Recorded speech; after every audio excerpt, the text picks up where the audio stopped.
Catus Maximus here. Thought it'd be hilarious. I did a video, hilarious to do a video about this.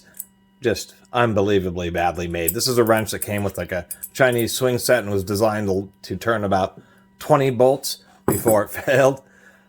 I did a video earlier about one of the world's worst manufactured combination wrench, which is this thing. This little wrench is actually worse. They didn't even bother to chrome plate this. This wrench is actually not forged steel. This is a cast wrench. We can tell by the very thin webbing. That's because two pieces of molds were put together tightly, and then they poured hot metal into it. Where forging, you know, even this is even forged. Forging is when you take a piece of metal and then you try to smash it into the shape, and it causes the crystals to flow and align in the shape of the tool that you're making. That's why it makes things stronger. So anyway, I'm going to compare this to a real classic, an old Jamestown Crescent. This happens to be a made on a Wednesday Crescent, so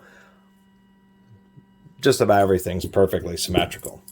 The world's worst wrench, you can see how offset that wheel is. It is almost falling out this side of the wrench. Of course, the jaw play in there is just insane. That is just about falling out.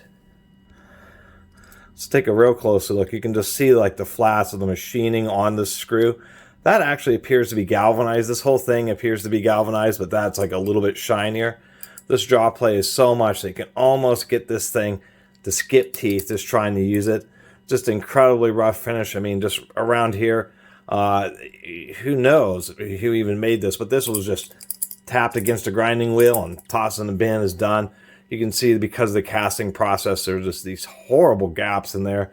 The broach that was run through here was probably right on the verge of breaking because it is just the ugliest, just coarsest finish that you could ever see in a crescent wrench.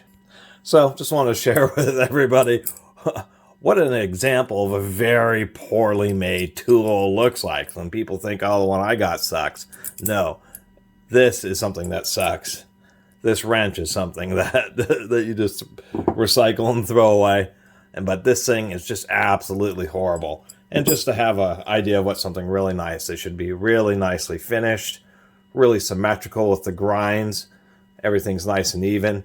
A little bit of play in the job because they have to move, but it should be nice and tight.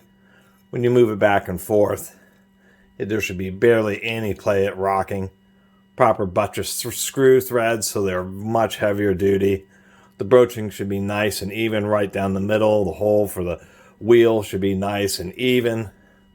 Nice even grinding along the beam of a wrench. So this is what a nice example looks like. If you see something like this, I would head for high ground, that's for sure. Anyway, really appreciate everybody who's been watching and subscribing. If you haven't subscribed, please do. Until next time, Catus Maximus out.